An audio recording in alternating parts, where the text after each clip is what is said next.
Thank you very much for inviting me today. It's a pleasure to be here, and it's my privilege to share some insights from over 17 years of modeling work related to the economics of polio eradication. This work involved a long list of contributors, which you can see benefited from multiple sources of support, and led to nearly 70 polio-related publications to date, approximately a quarter of which provide economic insights, which you can learn more about from the KidRisk website at kidrisk.org. The organizers requested that I address the following questions. One, what are the economic implications of polio control versus eradication? And what are the economic costs if polio is not eradicated? Two, what have been the economic benefits of the Global Polio Eradication Initiative, or GPEI?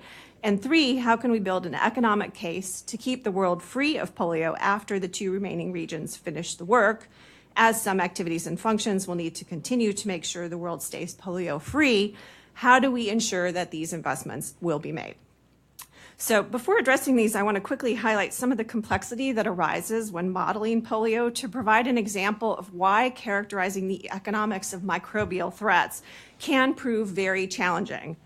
Polioviruses exist in three stable forms, serotypes 1, 2, and 3. So we're really eradicating 3 diseases, and live polioviruses include several different strains.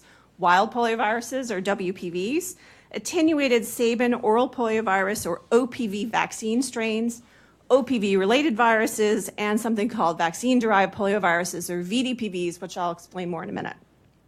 OPV vaccine serves as the primary tool for polio eradication because it offers immunological benefits at low cost and with easy administration.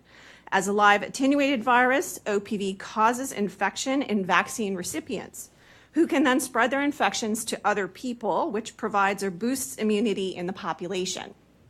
The infection caused by OPV provides full protection from paralysis upon reinfection and good protection from reinfection, but it also comes with some risks. So first, OPV causes very rare vaccine-associated paralytic polio, or VAP, in approximately 1 in a million fully susceptible vaccine recipients, which is very small compared to the risks from wild polioviruses, which is about 1 in 200 for susceptible individuals.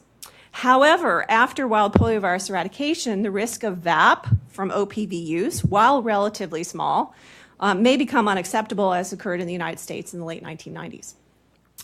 Second, OPV-related viruses can revert back toward both neurovirulence and transmissibility of wild polioviruses. Specifically, in the absence of circulating wild polioviruses, populations that use OPV with low vaccine coverage can begin to accumulate enough susceptible individuals to sustain transmission of OPV-related viruses.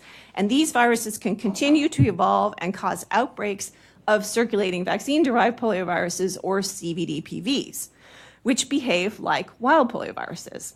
So on top of all of this, in very, very rare instances, there are some individuals with some B-cell primary immunodeficiencies who may become infected and take a very long time to clear their infections, which may make them a potential source of reintroduction of what we call IVDPVs. So now for polio, we also have another vaccine option.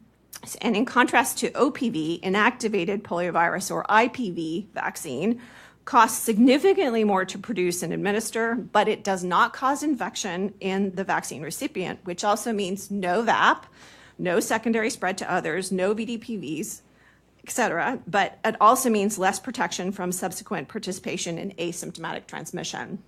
So while both vaccines protect individuals from paralysis, their ability to stop transmission in populations and their cost and ease of use differ.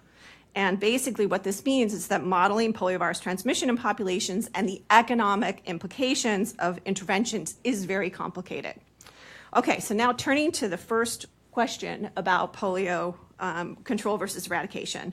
The economics literature includes theoretical work that clearly demonstrates that maintaining high control is not optimal if eradication is feasible.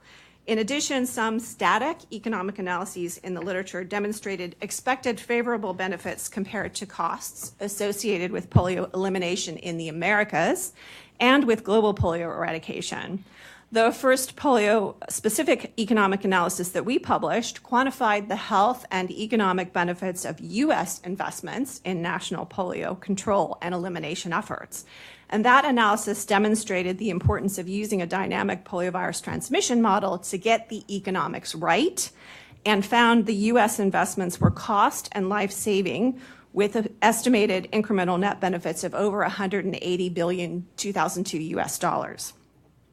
In 2007, we performed an analysis that characterized the expected health and economic outcomes of global immunization policies that explored strategies after successful wild poliovirus eradication and showed the lowest costs and cases occurred if we stopped the use of OPV vaccine. This analysis made the case for globally coordinated OPV cessation after successful wild poliovirus eradication, which is the path the world is on. We also performed a separate analysis that challenged assertions that had been made at the time about the impossibility of stopping poliovirus transmission in northern India and the potential of maintaining the gains made to date by the global polio eradication efforts while still shifting to control.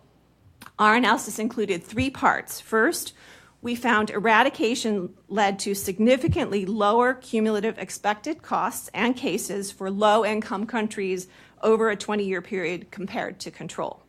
And specifically, we demonstrated that control implied high costs and low cases, or low costs and high cases, but not the low costs and low cases that could be achieved with with eradication. Second, we showed that a wavering commitment to eradication led to higher cumulative costs and cases than a strategy of intensively pursuing eradication. And finally, our simulation of the situation in India showed that failure or success of stopping poliovirus transmission and the time that it would take to succeed depended on the intensity of immunization efforts. And after this analysis, the government of India intensified its immunization efforts significantly and reported its last polio case in January of 2011. And even better, India learned from its polio eradication efforts and turned its sights on other vaccine-preventable diseases, including, for example, maternal and neonatal tetanus elimination, and now measles and rubella. So the bottom line answer to these questions is eradication is economically better than control if feasible, and we should expect higher costs in low and lower middle-income countries if polio is not eradicated. With respect to the next question about the benefits of the GPEI, we performed an economic analysis published in 2011 that characterized the expected costs and cases with and without the GPEI, considering all of its past and future efforts. We estimated expected net benefits of approximately 40 to 50 billion US dollars for the GPEI for polio alone, and additional significant benefits if we considered the positive externality from delivering vitamin A in polio campaigns. The range for the polio net benefits reflected different assumptions about the use of IPV after eradication by relatively lower income countries with lower expected net benefits associated with IPV use. And we have not updated our estimates for this analysis to account for the increased cost of the GPEI due to delays in attaining eradication, because serotype 1 wild poliovirus continues to circulate as of today, but we think the logical time to update this analysis will be once the GPEI ends. And then finally, for the last and most difficult questions, with respect to building an economic case to keep the world free of polio after the 2 remaining regions finish the work, let me just start by sharing a prior example of this type of work, which we published in 2015. So taking full advantage of the computational resources that support large global models, we developed a sophisticated global model that captures variability, uncertainty, and time to explore the health and economic outcomes of different polio endgame strategies for 2013 to 2052, which started with consideration of the 2013 to 2018 GPEI strategic plan. And consistent with the plan, we assumed eradication of the last wild poliovirus serotype would occur in 2016. Our analysis estimated that finishing wild poliovirus eradication, followed by OPV cessation and a minimum policy of 1 dose of IPV globally through 2024, promised an estimated approximately 16 to 17 billion in incremental net benefits compared to continuing OPV use. Let me emphasize the outcomes of the results depend on making good choices and managing the risks for the endgame, including high-quality surveillance and outbreak response, access to vaccine stockpiles, maintaining immunity prior to OPV cessation, managing to contain the wild viruses and other live viruses, et cetera. And for this prospective analysis, we assumed that the GPEI would adopt all of the optimal risk management strategies. Now, unfortunately, we're in 2018, we're still not done. And last year, the GPEI partners extended the current strategic plan to 2019. And we're currently in the process of updating our global model to be able to support updated economic analyses as the GPEI partners discuss the path forward. So while we're doing what we can with respect to ensuring that the investments actually occur, I will say that as economists, we can't actually ensure that the required investments will be made.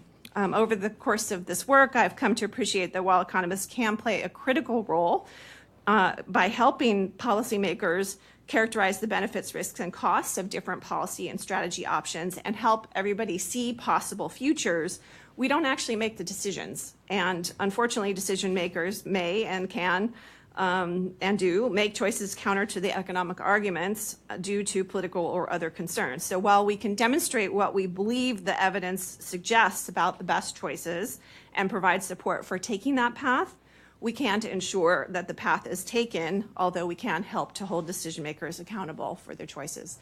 Thank you very much for your attention. I spoke fast so that I would make the less than 10 minutes. I hope you've kept up, and I'm sorry for speaking so quickly, but I look forward to the questions. Thank you. Thank you so much.